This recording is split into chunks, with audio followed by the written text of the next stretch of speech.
Welcome to a collection review with the one and only Marko, SwissWatchGang. Represent. Throw some gang signs. Throw some gang shit. We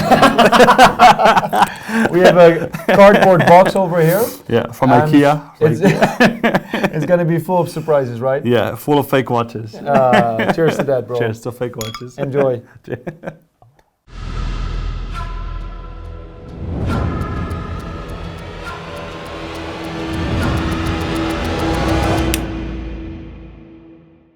Convenient. Show me the watches, bro. First, starting with the watch on your wrist. Yeah. So on the wrist, I've got my Ulysse Nardin Maxi Marine, reference number 263-22, for those who know. It's a watch I bought on an e-commerce platform in Switzerland. Was actually a spontaneous buy because I always was a fan of Ulysse Nardin. And this watch was actually the one I wore when I first go to see my nephew when he was born. So I try to connect watches with important events.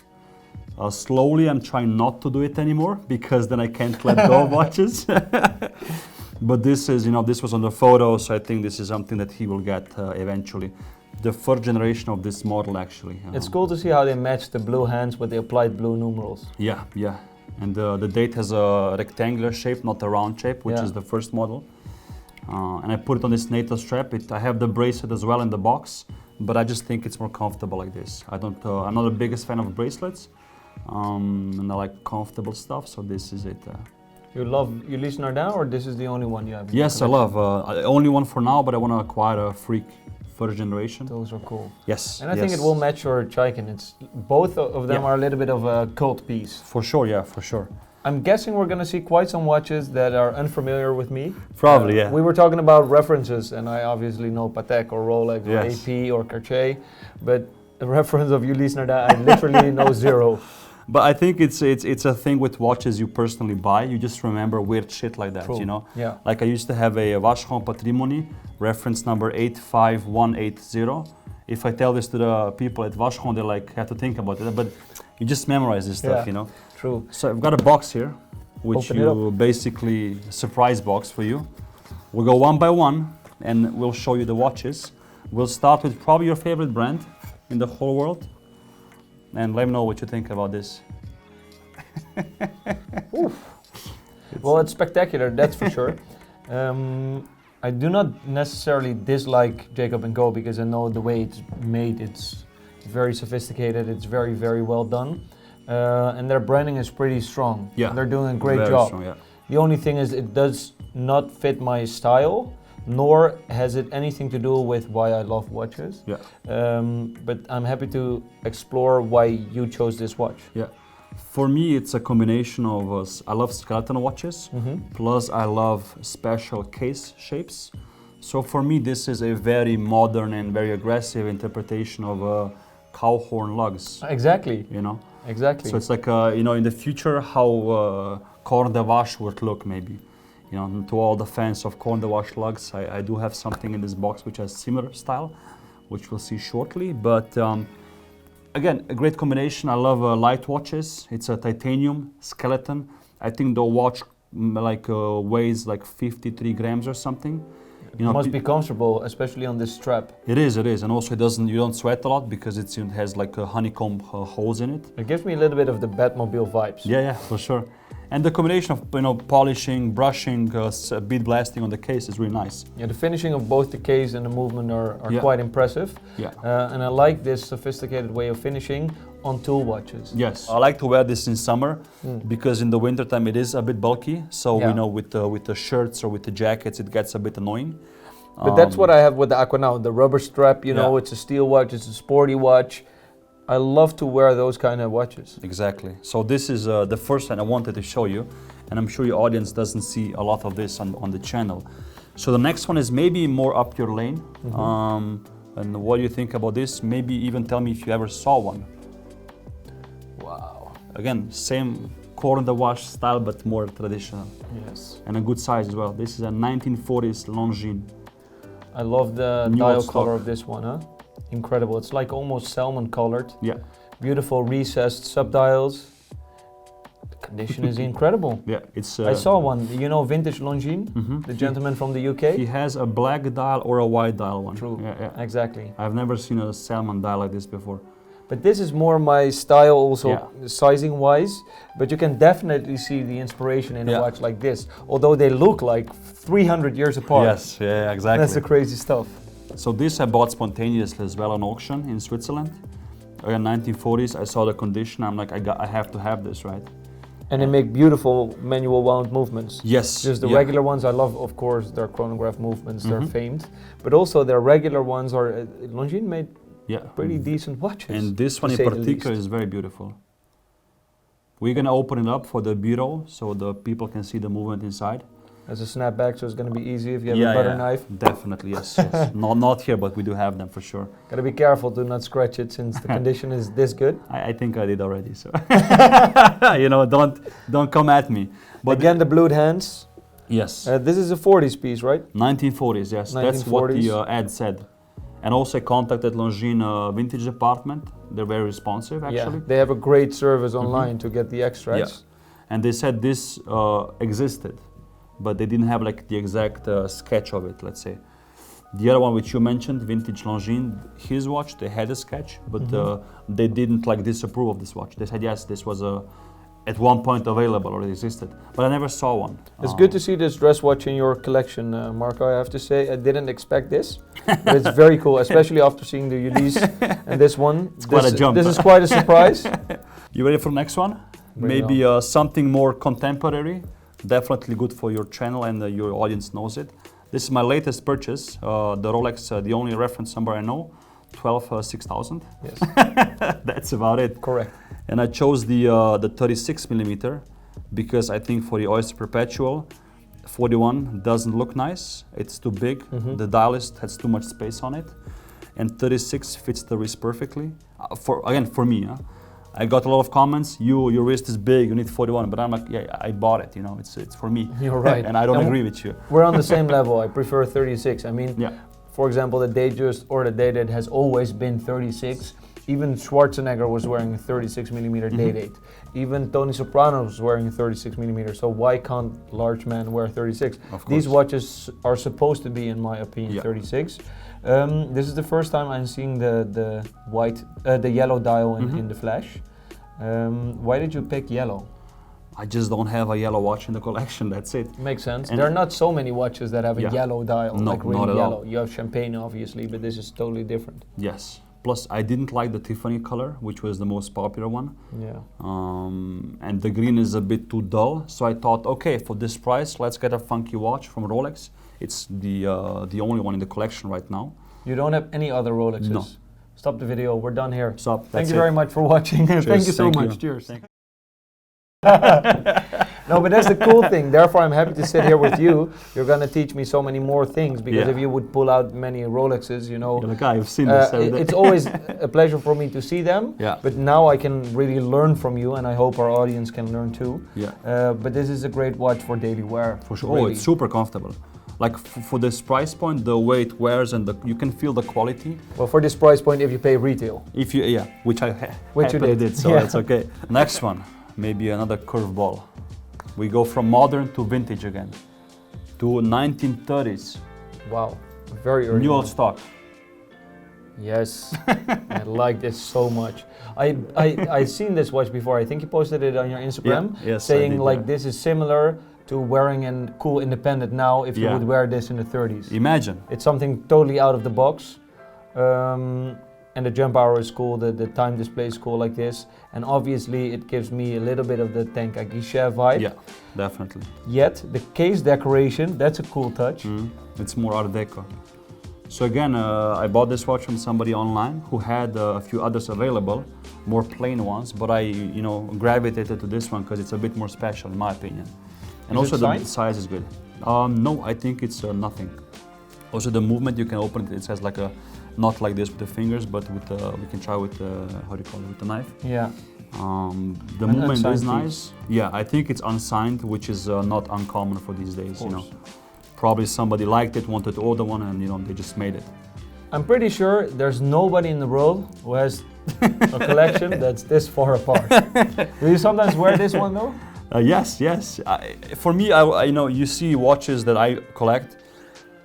They depend on what mood I'm in, who I'm meeting. You know, if I meet like a real watch geek, I would wear the Chaikin because people don't see that much, you know, more often.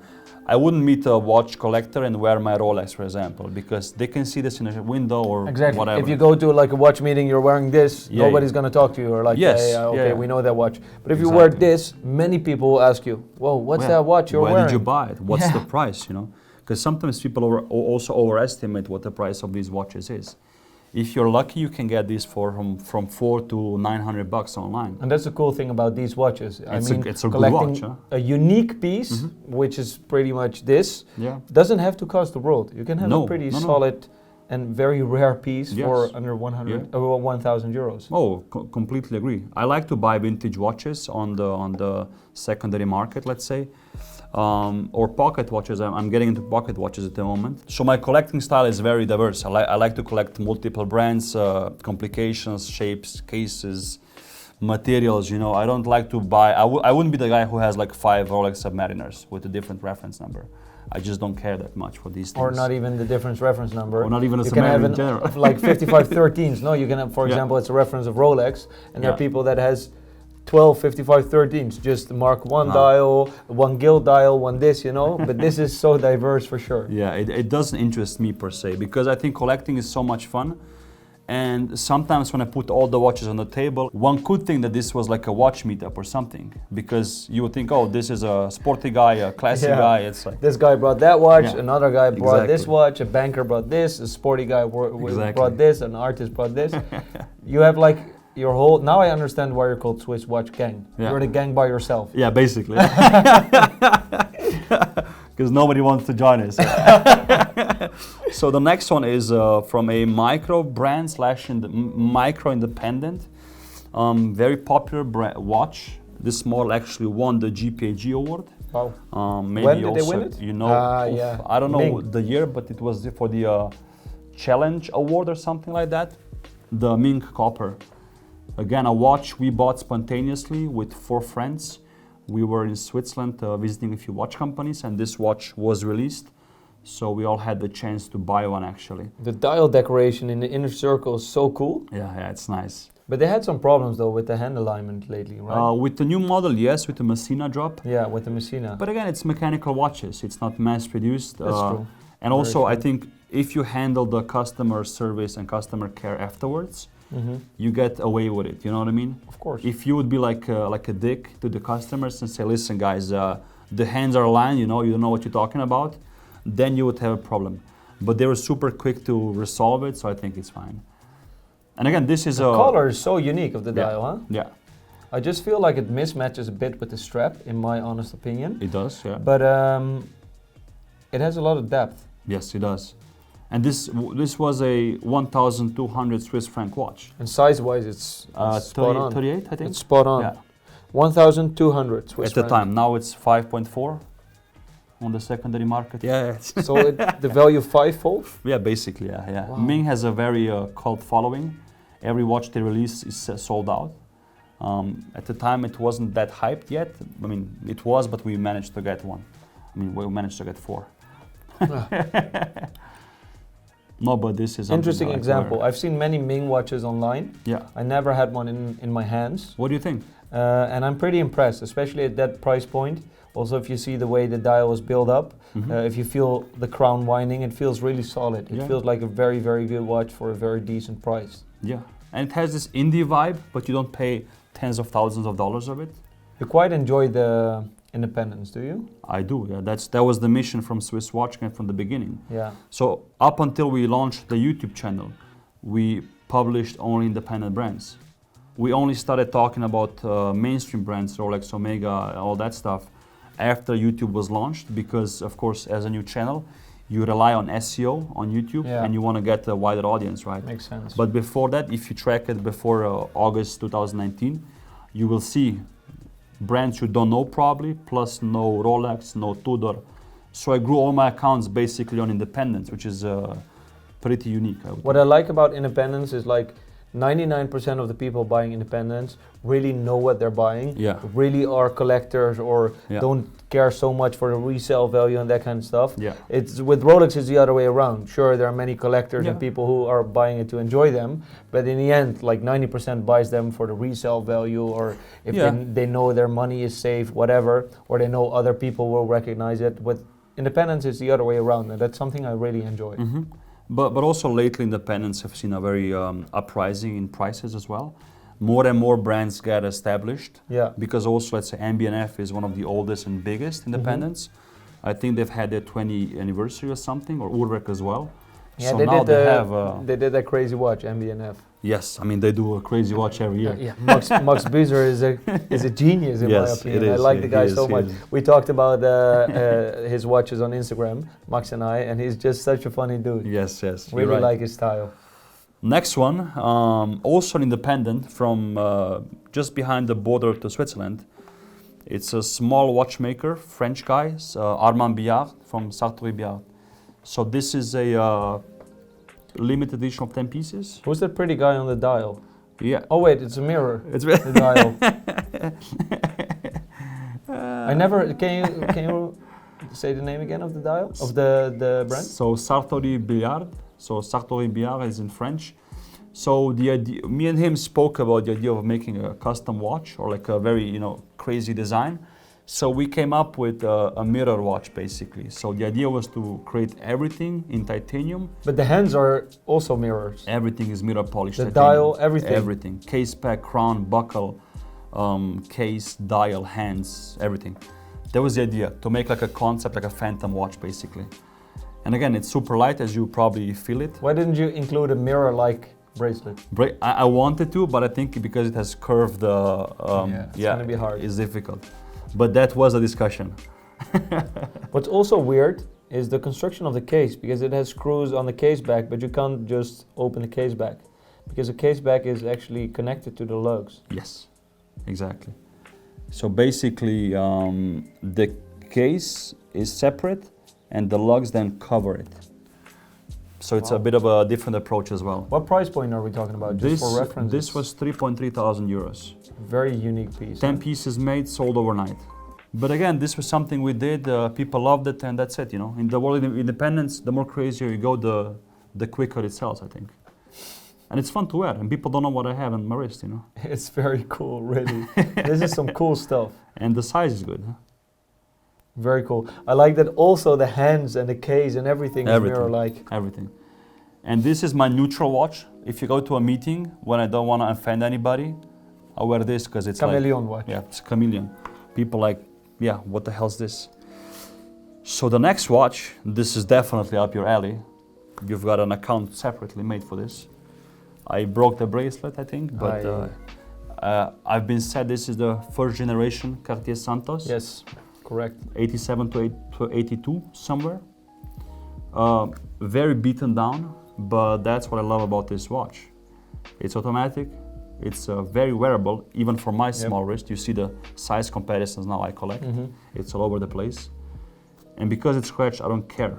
And this is truly a piece that I prefer in bicolor over a full steel or full gold one. Yes. Because this has so much those 80 kind of vibes, that's what I really enjoy about them.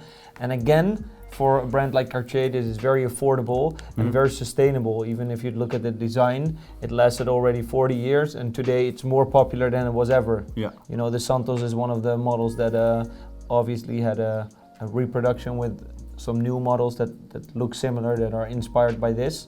But for me, this is a watch that is one of the best buys still in the Cartier market on the lower level of the price range. For sure. And you can combine it to a suit, you can wear it on jeans and jacket. It will always be cool. Yes, it's very versatile, the watch. Yeah. I almost broke it once. I wore it to a winter sports. I went sledding with it. The only guy probably on the slope who wore a vintage Cartier.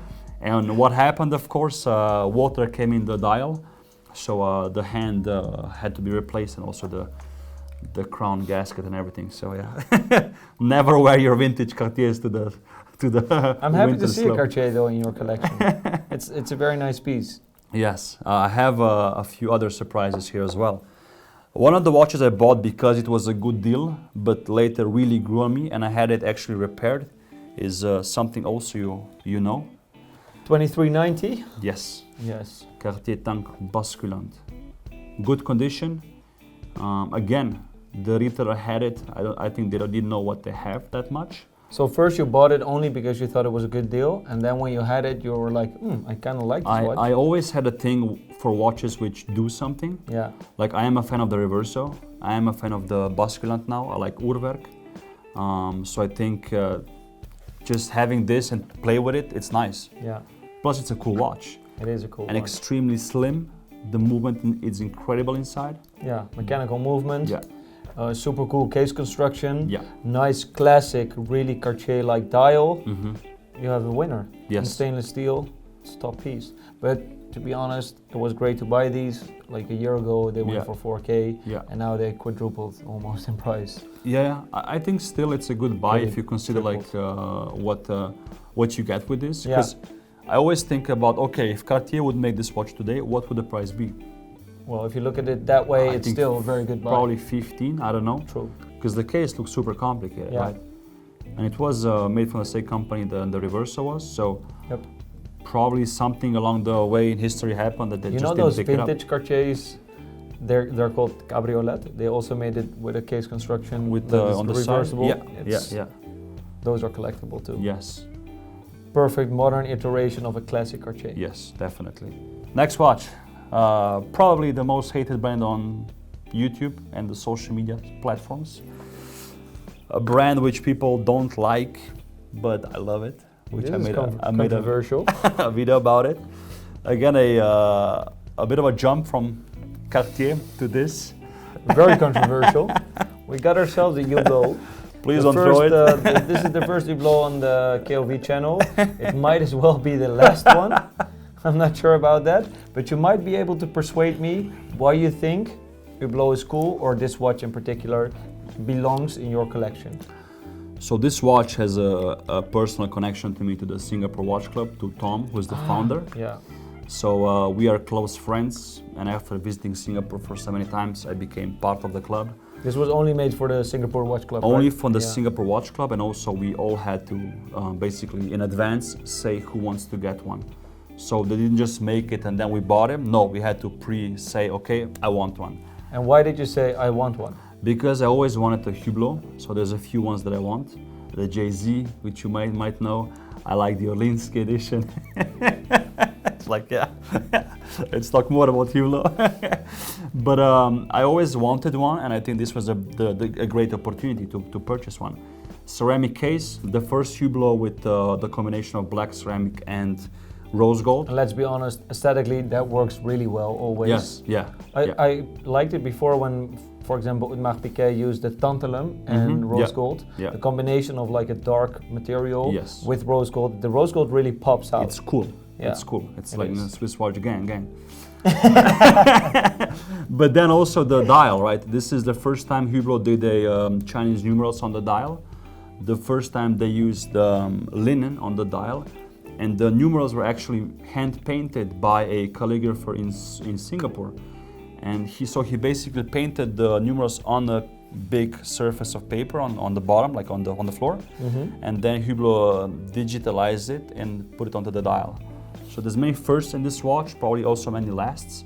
Because again, when this came out, people were asking where can they buy one, but nobody knew that this was pre-sold, pre-made just for the club. And I almost won a bet once with somebody working at Hublot in a boutique that this watch never came to market from Hublot, and I almost won a chronograph tourbillon. So I'm from Hublot. No, from the guy in the shop, because he said. But from like. From Hublot. I said I'm gonna bet you. No, I would sell it immediately to you guys, because you like to stock Hublot for the future. Well, thank you very much for showing this. And trying to explain it. Like. There are a couple things that kind of annoy me. Okay. Just purely aesthetically, there are a couple things that kind of annoy me. The screws. First of all, no, not the disalignment of the screws, because everybody knows the story. Then I could say the same about the Santos. Yes. But we had a funny discussion during lunch about screws and about alignments. the AP perfect Exactly. screw alignment. But the problem for me is that they put Hublot on the backside of the glass. Okay, sure. But automatic, which has exactly the same design and the same graphics, is on the dial plate. Okay. I don't know why. It creates an annoying kind of depth in the dial. Yeah. And also that they, for me, it would be so cool to have the dial. I'm not sure how practical it would be or feasible, but to have the dial really like linen. But this is not linen. There's linen underneath, but they topped it with sapphire crystal. Yeah, I mean it's linen, and then they topped it with like a resin to keep it to not basically go up, right? But that would be cool, actually. Yeah, but you get even more unique true. features on the watch. But maybe the numerals would move around. Yeah, it might not be. Therefore, I said I'm not sure if it's practically smart to do. Yeah. But then also the dégradé effect that the outside is very dark and then it gets lighter inside. It's not my kind of style, but I have to say this is possibly the best of the worst. So once again, wow. I can Clip never that. Clip I that can shit. never say I would buy it. I won't. But it's an interesting piece for sure, and I bet it will have a lot of response. Yeah. Both positively as well negatively. Yeah. I mean, everybody will, for example, the Longines, everybody will say, oh, that's a nice watch. Yes. But nobody will whoa, that's super cool, or nobody would that's super ugly. I bet this watch gets those responses. Some people love it, some people hate it. It's nice to go to a Hublot boutique, again, speaking as somebody who actually likes the brand, and they see this for the first time, because they're like, oh, I saw this somewhere, you have one. And then who are you? That's cool. Why do you have one, That's cool. It opens a lot of conversations, plus people recognize the Singapore edition. Last watch, my currently most complicated watch in the collection, arguably the most valuable, only precious metal. You ready for this? Because there's not a single gold watch in here. Okay, the Hublot has rose gold a bit accents. of gold, and the Santos. The Santos has the gold accents. I'm not a big gold guy, because I think often depends what I buy. If I would go for a vintage day date, gold is inevitable, basically, right? You have no choice. But if I buy a new watch, often for me, because I look at the mechanics and the design of the watch first, the gold just pushes up the price, which for me doesn't add any value. So this watch, if it would be available in steel, I would also buy it. So this is a nice Cartier Tortue Perpetual CPCP. calendar. Yes. It's platinum, huh? Yes. It's very Heavy, hefty. And the smaller size, because they make this in bigger sizes. Exactly. But I prefer the 2646, which is this one. It has the perfect size, but it is still such a quirky watch. It's the Tortue with a perpetual calendar, therefore making the dial really intense. Yes. A lot of features going on, but still pretty classic piece. And I like that they use the octagonal crown on it, the matching blued hands that we can see often, but not in this shape of Cartier. And as you can see on the CPCPs, they have this guilloche motif that starts with a flower in the center of the dial. And for me, that always really grasps the essence of Cartier, the romance, the beauty of the finishing. And for the CPCP line, they used some movements. I think this is a bit ago. I think so, I think so. GP base and then the module on top of it, because it is seen on other watches. So not as popular as the Mono Pusher by Cartier, which was made in collaboration with Halter, Journe and Denis Flageolet. But definitely a cool watch. The size is nice, but it's fun to wear this and weird at the same time, because it's small but heavy. Yeah, it's very heavy. It messes with your head, how does this True. But it's a cool vintage piece. I think it will appreciate. Again, CPC is very popular at the moment, as you also notice in your offering. Yeah, I have the larger variant in rose gold, but I have to say I really prefer this sizing.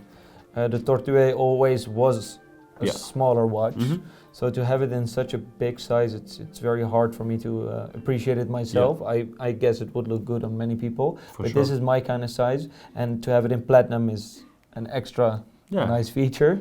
It's cool, and I prefer white metal than gold. So for me, this is the better choice for myself, of course. I can't wrap my head around the build-up of this collection. It's all over the place. It's all over the place. Like I said, it's like a collector's meetup, you know. Yeah, it's really. like this guy loves Hublot. It's that guy. Who has a Hublot and a CPCP Perpetual calendar Tortue? And Sartori Bellard, you know, whatever that is. Right? I love this. Thank you so much for showing all these pieces. Of course, my pleasure. I my really pleasure. appreciate it. Once My again, pleasure. we would like if you comment your favorite model. What do you think of the Hublot? Are you on his side or on the side of the KOV? Which is obviously more knowledgeable. No, just kidding. You really taught me many things about these watches. I hope the viewers also got some knowledge out of it and some fun. Thank you once again. Follow Marko at SwissWatchGang, both on YouTube and on Instagram. TikTok, Facebook, LinkedIn, I'm everywhere. OnlyFans is the best one. Really appreciate it, guys. Make sure you subscribe so you can follow more, probably less diverse, but also other interesting collection reviews. Thank you, Jasper, for having me on the channel. I've been a fan for a long time. I also listen to the Dutch YouTube channel you guys make. I understand nothing, but I just like to see the watches. And the team looks like fun, so I can't wait to see them. Happy to hear. Let's grab some more beers, bro. Cheers. Cheers. Next time.